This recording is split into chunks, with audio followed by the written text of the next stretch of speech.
మైనార్టీలకు 21,000 కోట్ల రూపాయల అభివృద్ధి అందించిన ఏకైక పార్టీ వైఎస్ఆర్ పార్టీ అని ఎమ్మెల్యే గోపిరెడ్డి శ్రీనివాసరెడ్డి అన్నారు. పవిత్ర రంజాన్ మాసంలో ఉపవాసం ఉంటున్న మైనార్టీ సోదరులందరికీ హృదయపూర్వక శుభాభినందనలు తెలియజేశారు.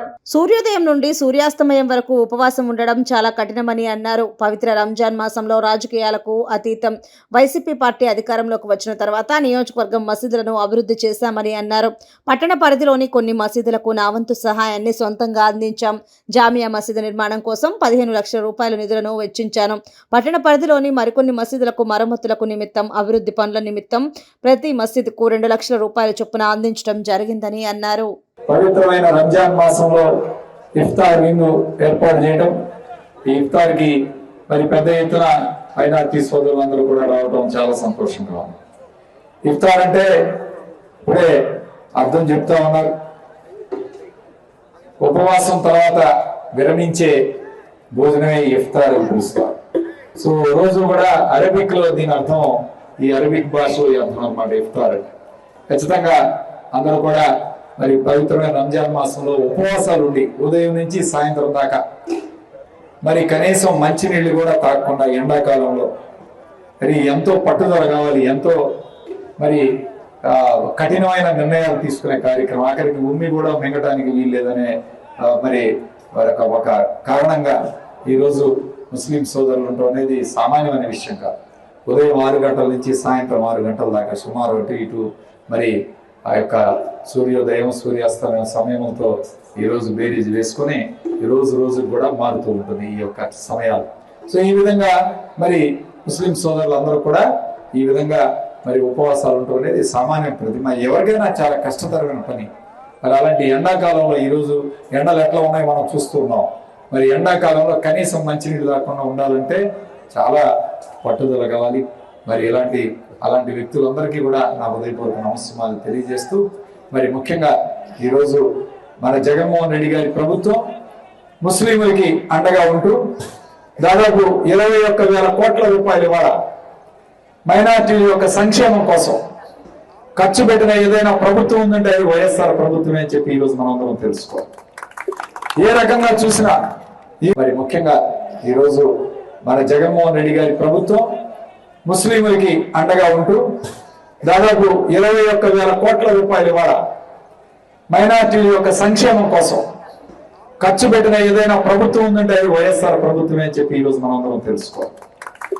ఏ రకంగా చూసినా ఈరోజు అమ్మఒడి దగ్గర నుంచి ఆసరా కానీ, చేయూత కానీ, సంక్షేమ పథకాలు ఈ రాష్ట్రంలో మైనార్టీలకు అందించింది దాదాపు 21,000 కోట్ల రూపాయలు.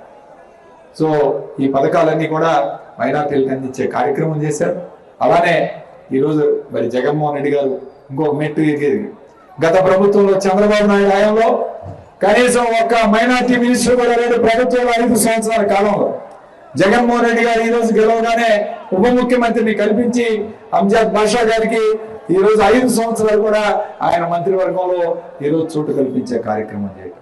మరి అలానే శాసనసభకి 4 శాసనసభ్యులు 2014, 19, 20, 19 నుంచి ఇప్పటిదాకా ఉంటే 4 అసెంబ్లీ మండలికి, శాసన మండలికి 4 తీసుకురావడం.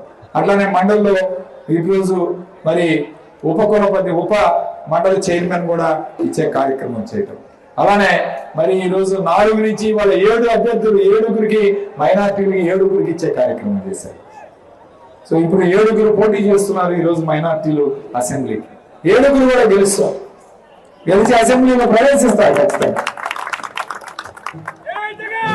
మరి జగన్మోహన్ రెడ్డి గారు పెద్ద ఎత్తున ఈరోజు మైనార్టీల సంక్షేమం కోసం ఈరోజు చేస్తూ ఉంటే చంద్రబాబు నాయుడు ఏం చేశాడు మీకు అందరికి గుర్తుంటుంది. గతంలో నంద్యాల అల్లర్లు జరిగితే వీళ్ళని జైల్లో పెట్టమని చెప్పి ఆ రోజు దేశద్రోహం కేసు పెట్టాలని చెప్పి గుంటూరు సభలో మాట్లాడిన వ్యక్తి చంద్రబాబు నాయుడు కాదా అని ఈరోజు అడుగుతా ఉన్నారు.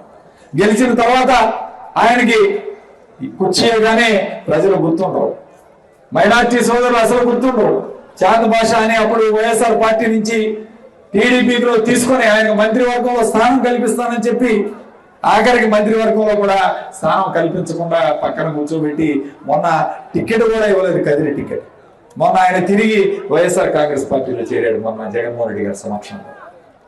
కాబట్టి ఆయనకున్న విశ్వసనీయత ఏంటి, ఈరోజు జగన్మోహన్ రెడ్డి గారికి ఉన్న విశ్వసనీయత. ఈరోజు మరి రాజశేఖర రెడ్డి గారు 4% రిజర్వేషన్ తీసుకొచ్చి ఈరోజు మరి పెద్ద ఎత్తున ఎంతో మంది మైనార్టీ విద్యార్థినులు ఈరోజు చదువుకోవడం అద్భుతంగా ఉంది. నేను ఎప్పుడు చెప్తూ ఉంటాను చిన్నతొరకపాలెం గ్రామం గురించి. ఆ గ్రామం నుంచే ఈరోజు అబ్బాస్ కూడా వచ్చాడు. వాళ్ళ కుటుంబంలో 6 డాక్టర్లు ఉన్నారు. ఇవాళ 29 మంది డాక్టర్లు ఈరోజు ఆ యొక్క గ్రామం నుంచి చదువుకుంటూ ఉంటే 200 మంది ఇంజనీర్లు ఉన్నారు. ఇవాళ ఇది సామాన్యమైన విషయం కాదు. ముస్లింల యొక్క ఆలోచన సారి ఈరోజు మార్చిన వ్యక్తి రాజశేఖర రెడ్డి. చదువుకుంటే బాగుంటుంది, ఉన్నత స్థానానికి వెళ్తున్నాం, ఆ కుటుంబం కూడా చాలా బాగుంటుంది అని చెప్పి ఈరోజు ఆలోచన శక్తి, ఆలోచన సరళి మార్చిన వ్యక్తి రాజశేఖర రెడ్డి గారు అని చెప్పి ఈరోజు గుర్తుపెట్టుకోవాలి. అట్లానే ఈరోజు మరి అమిత్ షా మాట్లాడుతూ ఉన్నాడు హైదరాబాద్ లో 4% రిజర్వేషన్ కూడా మేము అధికారంలోకి వస్తే తీసేస్తామని చెప్పి చెప్తా ఉన్నాడు. అలాంటి బీజేపీ పార్టీతో ఇవాళ చంద్రబాబు నాయుడు పొత్తు పెట్టుకుని ఎన్నికలకు వచ్చాడు. కాబట్టి ప్రతి మైనార్టీ సోదరుడు కూడా ఒకటే గుర్తు పెట్టుకోవాలి, ఇవాళ టీడీపీకి ఓటేస్తే బీజేపీకి ఓటేసినట్టే, టీడీపీని గెలిపిస్తే బీజేపీని గెలిపించినట్టే అని చెప్పి ప్రతి ఒక్కరు కూడా గుర్తు పెట్టుకోవాల్సిన అవసరం ఉంది. ఖచ్చితంగా ఈ రోజు మనం అందరం కూడా మరి జగన్మోహన్ రెడ్డి గారిని గెలిపించుకుంటే మన భవిష్యత్తు బాగుంటుంది. మరి జగన్మోహన్ రెడ్డి గారిని గెలిపించుకుంటే మీ అందరికి కూడా అండగా వైఎస్ఆర్ కాంగ్రెస్ పార్టీ మూలస్తంభంగా పనిచేసినారు మైనార్టీ సోదరు.